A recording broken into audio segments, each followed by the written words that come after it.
Hello and welcome to this edition of MBC News. With Halloween season comes the chance for some Mason High School students to show their creepy and crafty talents while having a howling good time.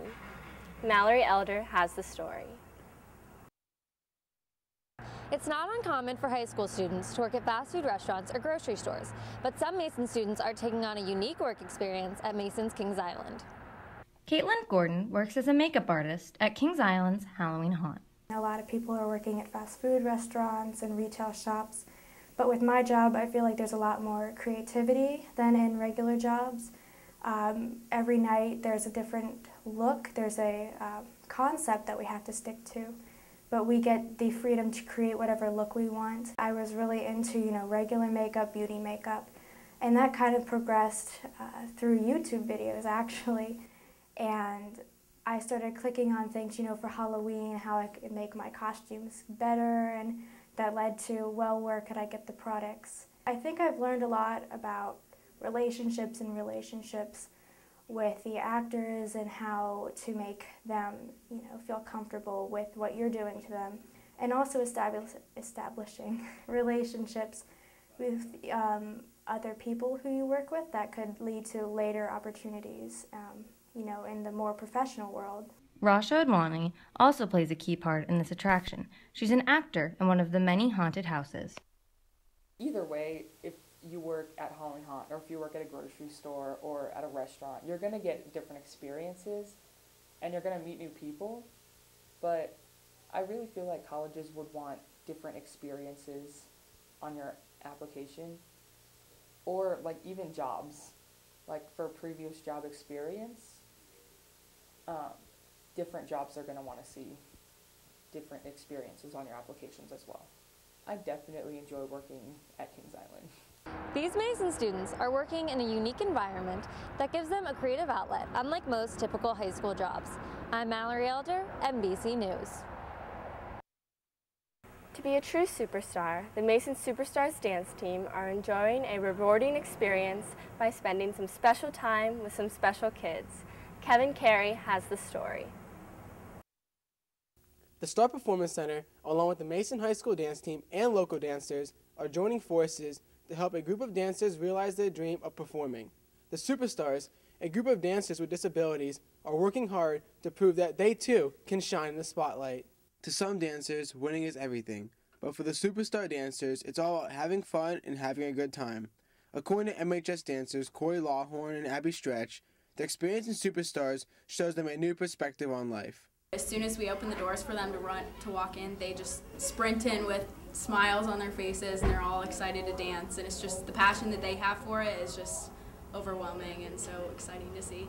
It's cool to get a refreshing night of people who genuinely are passionate and excited about dance. Yeah, and it kind of shows you to appreciate life too, because they don't care if they had a bad day, they come to dance and they're smiling all day long, and it makes you happy. It makes you forget about what bad things might be happening to you. Dancing isn't just about going for gold, and according to Superstar Mandy, it's about expressing yourself and having a good time. My favorite part of dancing is that I do the best ones I did when I was a kid. And I love dancing. I just love it. Excitement is beginning to build for the first show in December. The Superstars are not letting their disabilities hold them back. They are dedicated to performing a quality dance routine. With only a few months to go until the first show, the Superstars, with their enthusiasm, along with the Star Performance Center and MHS dance team, realize that having a disability doesn't stop them from living out their dream. I'm Kevin Carey, MBC News. Each person is representative of a mixture of cultures and experiences. So that's why some Muslim students of Mason High School wanted to clear up some misconceptions and share their points of view. Julia Holland has the story. Rikad Kadwawala and Abid Ali aren't terrorists. In fact, they're quite the opposite. They're peace-loving MHS students who appreciate the freedoms they have here in America. Unfortunately for these two followers of Islam, they face discrimination due to the violent and distorted acts of the Islamic State in Iraq and Syria, commonly referred to in the news as ISIS. I don't think it's really representative of Muslims as a whole, because we're diverse, we're just like everyone else, and they're a small portion of a larger Muslim community. Islam's one of the biggest religions in the world, and so obviously there's going to be some bad people in it, but there'll be a lot of good people too.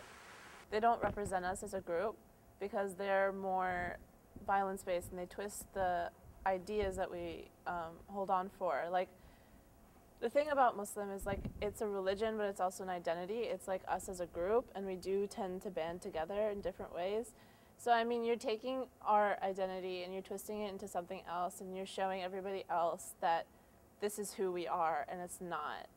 Even though Islam actually translates to peace, the ISIS group is using terror in their attempt to create an Islamic state across the Sunni areas of Iraq and Syria. Rikad says that true followers of Islam believe in peace, and ISIS does not represent the Muslim community. They're trying to get rid of all the people they think are doing wrong, like Christians and Muslims who are not following their religion maybe or whatever. So a lot of times that's what they're going for, and it's not right. Like in our book, it says that you're supposed to be tolerant of other religions. And being lumped with them is wrong, because even though you may not know what we stand for, doesn't automatically mean that what we stand for is bad. As a citizen, they've made me feel more patriotic. My views towards them come entirely as an American citizen and not as a Muslim. I really think that it's more, this conflict isn't about religion, it's more about politics and them not liking the U.S. and just using religion as a scapegoat. Rikad explains the common misconception of the term jihad, the banding together of Muslims to defend themselves. Like, that's what ISIS calls what they're doing, the violence. They call it jihad. That is not what that is for. Jihad is when we are being attacked physically by some outside force, and we have to band together and fight back. Rikad admits that there can be times when people accept stereotypes and believe that all Muslims are out to spread fear. She has even had to deal with negative comments because of this. When I go somewhere where not many people know me, that's the first thing they see, is that I cover my hair, I wear long clothes, I wear loose clothes.